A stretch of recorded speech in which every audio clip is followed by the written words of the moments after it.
Hey, g'day big bikers. Got some new tyres on today.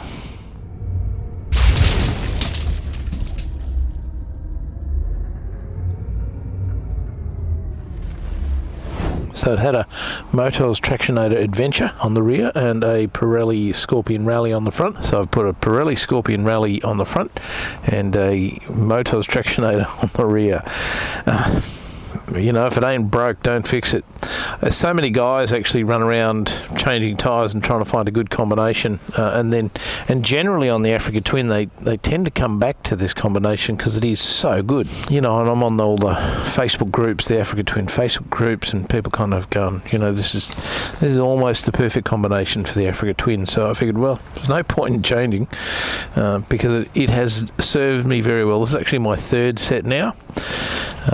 The last ones I did were pretty much through that awful rocky country, 1,000 k's in a day, and you know, through the outback, that big trip out to the Flinders we did. So I checked I obviously track the tyre usage, so I've got some footage of what they were like this morning before I got them changed, and they had 8,800 kilometres on them, you know, and some change. So just under 9,000 kilometres, would have easily made 9,000 kilometres, which is pretty much what I got out of the last set. Now, keep in mind those tyres sort of spend most of their life on a bike that's fully loaded and touring across some really harsh terrain, whether it be high speed on the highway or through the bush or through the outback, fully loaded. So I'm pretty happy with them. It's a really good combination. Pirelli Scorpion Rally on the front, Motovlogs Tractionator on the rear. What else happened? I got the tyres done at a bike shop not far from here. And it's the first time I've had them done there, and the tyres were $150 cheaper than where I normally get them from, and they did a great job. They don't charge for fitting, and they don't charge for tyre disposal, where the other place I go to, Tyres for Bikes, have made so many mistakes over the years on the different bikes that I've got, and I just went, that's enough. And so I found this new place, and tyres are cheaper. It's the same tyres, but they're just cheaper, and they don't charge fitting, and so that's a Team Moto at Virginia, which I'm pretty happy with. But while I was there, I went and had a bit of a sticky beak at that CB1000R. Very proud of myself because I didn't drool all over it. There's no slobber on that bike. Absolutely beautiful piece of equipment, and you know, I'm really tempted to have a look at putting one of those in the garage, but I might wait until some of them come up for sale second hand. Had a look at the new CRF 450L. It was there, and actually they had it right beside the CRF 250 Rally, which was a really nice bit of gear, but the Rally was so much bigger than the 450. It was really surprising. The 250 was actually, it looked bigger than the 450, but because it had all the stuff on it, so that was pretty cool. Met a really cool guy there, Frank. Frank and I had a bit of a chat. Frank's a German guy. We got talking about YouTube, and so Frank's a subscriber. So, well, he's a subscriber now, so that was pretty cool. Good chatting with you, Frank. Frank's got a DR 650, and he was just getting a service done on that. And he and I ride the same sort of road, so we'll probably touch bases and catch up and go for a ride one day. What else happened? So I've got the Moscow Moto 35 litre backcountry pannier wedge, and I'm going to do a video on luggage. The next one after this one's going to be about luggage, so I'm going to do hard panniers, soft panniers, and throwovers, and I'm just going to talk about those on the different kind of bikes. So that should be good. I'm just about to go for a ride, go and have dinner with my daughter. I've kind of done about 50 k's on the tyres, so they should be okay, but went through a massive diesel spill today. There's a huge oil spill on the road, diesel spill, and brand new tyres and diesel spill.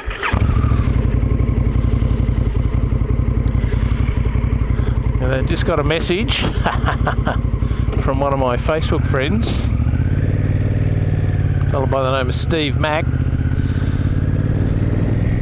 So Steve Mack's got the most amazing VFR 1200F, not the X like the Crosster. He's got the F, which is a road bike. The modifications he's done to that have just turned his bike into an absolute weapon. Like, he sent the ECU over to the United States to be cracked, and I asked him if we could make a video about it, and there's so many really special bikes around that I'm seeing, and I go, right, I want to find the owner of that one and go and talk to him and do a story on that. There's a guy that's got a Ducati Monster, and he's put a KTM swing arm and KTM front suspension on this Ducati Monster and turned it into an adventure bike. I'll put a picture in here, so that's pretty cool. I'm going to track that guy down and go and have a chat to him about you know, the modification he did and what it's like to ride, and hopefully even go for a ride. But Steve Mack, who just messaged me, said, yeah, I sent him a message the other day and said, hey, do you mind if we do a story on your bike? And he's gone, yeah, sure. So he's got this VFR 1200F, so it's a shaft drive V4, same as my Cross Tourer, but it's a road version. So they come out standard with something like 170 horsepower. He's had some modifications to his, and he's had it on the dyno, and he says well over 200. He wouldn't tell me the number, but he said well over 200 horsepower. And most of that is probably from just putting a straight through pipe on it.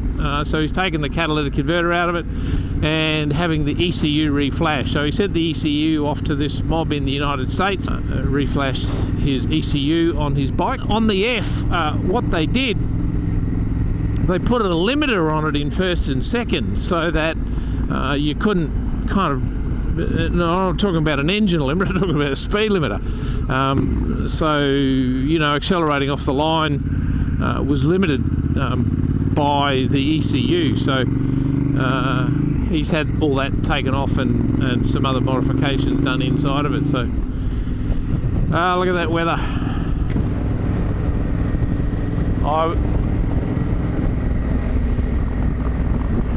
There is a chance I might get wet tonight, but it's 27 degrees Celsius. It's probably up in the 80s or low 90s in Fahrenheit, so it's still quite warm. If I get wet, doesn't really matter. Right, so that's it. New tyres on the girl.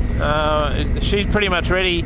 I've got a trip with Neil and Chris and possibly Barry on the day, Boxing Day, so the day after Christmas. We're going to take off. We're going to head up into the mountains, you know, in Australia, mountains, and we're going to go camping for a few days over that really busy period. But we're staying off the main roads and up in the back country and on mostly dirt, camping, and so it should be good.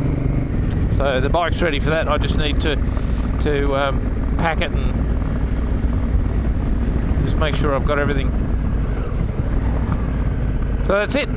Thanks for watching. Hey, look, a huge response on the Facebook video too. Plenty of guys jumped over there and jumped on Facebook from all over the place. So I was pretty impressed with that, and that's great. Keep it going. So had some really good conversations with a couple of guys.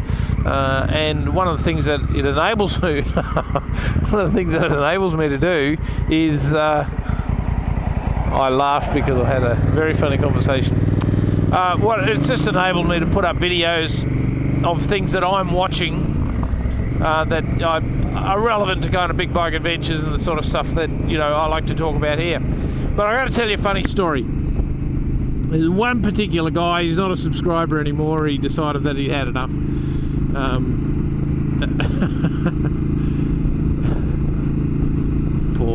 The poor soul. So I put up that video done by a guy. I can't remember the name of the channel now, but he is a BMW GSA owner and rider, and has had a collection of GSs. So he went and took a Africa Twin for a ride and gave his opinion on the Africa Twin by comparison to the GSA. Now, from my perspective, I'm kind of going, yeah, you know what, there's not really a relevant comparison because they are completely different. You're better off taking something like the Cross Tourer or, you know, one of the big you know, Multi-Strata or the Triumph Explorer. Taking one of those there is probably a better comparison than the Africa Twin. But anyway, he did the Africa Twin. Wasn't I mean, he didn't bag the Africa Twin. It was just an ill-conceived comparison. That's all. But what was really funny was Like, and he wasn't bagging the Africa Twin, he wasn't bagging the BMW. What was really funny was all the Honda fanboys came out and started giving him curry about, you know, why Hondas are better than BMW. And that was the funny thing. That was the reason I posted it. My comment on the post was about, here come all the Honda fanboys, because when I did my review of BMW and how I think the engine is rubbish, I like the rest of the bike, I just think the engine is rubbish compared to what the Japanese are able to produce. He really got offended by that, and then every time I make a snide comment about Neil or Barry and their BMWs just being tractor engines or whatever, you know, he's always making a comment about, lay off BMWs, would you? I've told you before, you know, I don't like you doing it. And obviously that's like waving a red rag to a bull, so I had a bit of fun with him, and he eventually said, well, I'm just going to unsubscribe from you because you're such a smart ass. So off he went and unsubscribed. So that was probably, and that's because he went and jumped on my Facebook page and saw that link that I posted up about the BMW ride. So that was pretty funny.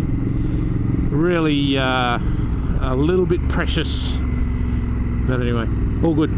All right, well listen, that's it. That's enough yakking from me. I'm going to be pulling over soon, having dinner with my daughter, and I won't be surprised if I get wet on the way home. And if I do, I'll tell you all about it. Alrighty, thanks for watching. Hit the subscribe button, press that, and give us a few likes, and feel free to say good day either here on YouTube or on the Facebook page, and I try to communicate and respond as quickly as I can to messages. And if I don't respond, I'm either sleeping or riding. So, did I mention I love that exhaust? Alright, you go enjoy your beer or your wine or coffee or whatever you're doing, and I shall chat to you later on. Thanks boys, over and out.